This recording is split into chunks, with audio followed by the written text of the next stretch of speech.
Hey guys, welcome to Tech Vibes. Is your laptop completely dead, showing no power light, and refusing to turn on? In the next few minutes, I will show you step by step how to fix it safely and effectively. First, make sure you are working on a clean, flat surface. Unplug all peripherals, like USB drives, external hard drives, printers, and Wi-Fi dongles. Remove any connected HDMI or Ethernet cables. Step 1. Power check. Check your power adapter. Ensure it is properly plugged into a working wall socket. Look for any indicator light on the charger itself.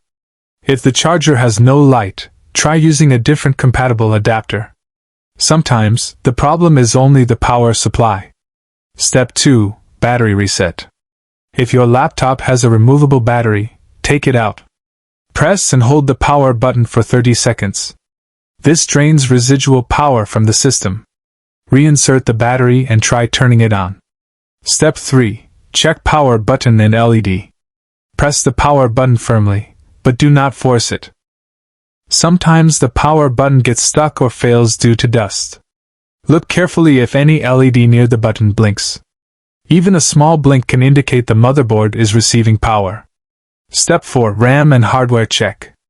If comfortable, open the laptop's back panel. Remove and reseat the RAM sticks. Dust or loose connection in RAM often prevents the laptop from powering on. Check for any visible burnt components or loose cables. Step 5. CMOS battery reset. Locate the small CMOS battery on the motherboard. Remove it for 5 minutes, then reinsert it. This resets the BIOS and can fix booting issues.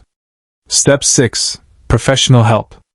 If none of these steps work, the issue might be a faulty motherboard, GPU, or internal circuit. At this point, contact a certified technician or service center. That's it for today's troubleshooting guide. Follow these steps carefully, and most laptops with no power light can be fixed at home. Don't forget to like, subscribe, and hit the bell icon for more tech solutions from Tech Vibes.